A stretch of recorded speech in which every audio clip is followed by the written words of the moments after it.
The mother of this murdered Utah track star has revealed her daughter's terrifying last words.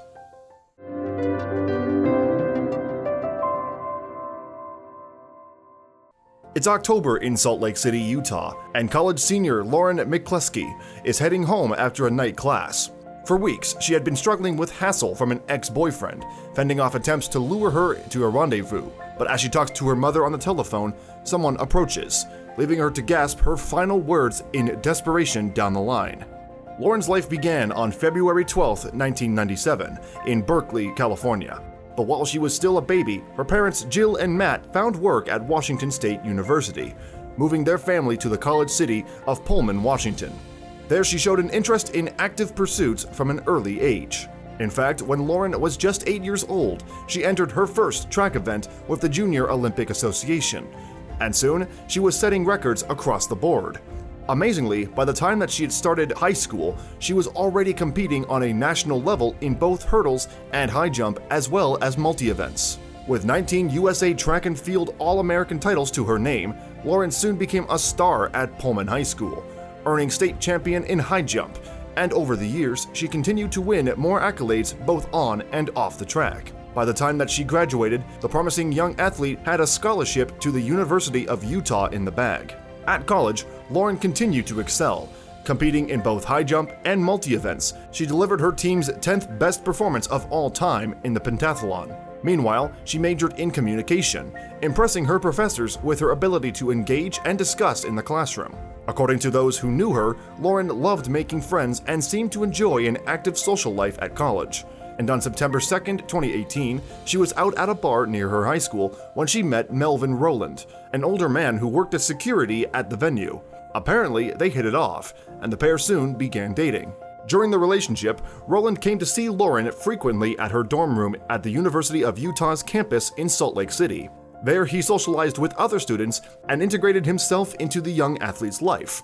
However, he was not all that he seemed, and soon some alarming facts came to Lauren's attention. On October 9th, just a month after Lauren and Rowland had first met, she invited him over to visit her dorm room. But this was no romantic rendezvous. Apparently, one of Lauren's friends had told her that Rowland had lied to her about his name, his age, and, shockingly, the truth that he had committed a sex offense that had landed him on a register. According to records, Rowland was convicted back in 2004 for the attempted forcible sexual abuse, as well as using the internet to entice a minor.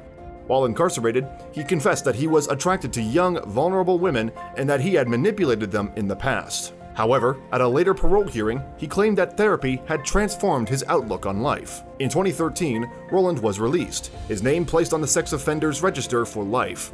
And 5 years later, he met 21-year-old Lauren, telling her that he was younger than his 37 years.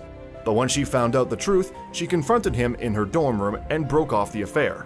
Despite the argument, however, Rowland slept over in Lauren's room and even borrowed her vehicle the next day. But on October 10th, Jill McCluskey called the campus to request a security escort to help her daughter retrieve the car. Initially, Lauren reassured them that it felt okay to be in Rowland's presence, although that would soon change. 2 days later, Lauren contacted campus police. Apparently, she had been receiving strange messages informing her that Rowland had died, and that she was to blame. However, after checking social media, she realized that the claims were false, and although she told an officer that she did not feel threatened by the lies, she also suspected that her ex-boyfriend's friends were attempting to tempt her out of her room.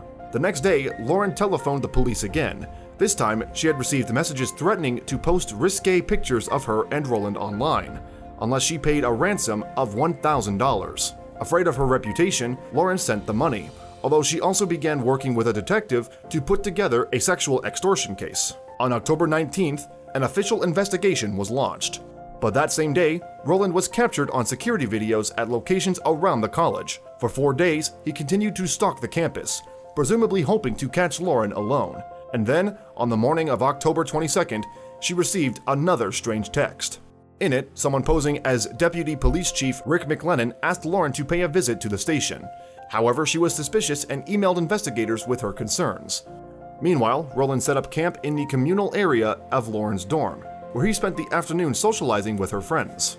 That evening, Lauren was talking to her mother on the telephone as she returned home from a night class. But as she reached her residence parking lot, Rowland stepped out to confront her. And on the other end of the line, Jill listened in horror as she heard her daughter cry out, "Suddenly, I heard her yell, 'No, no, no,'" she wrote in a statement released on October 23rd. Initially, Jill feared that Lauren might have been involved in an accident of some kind, and while her husband Matt dialed 911, she remained on the line.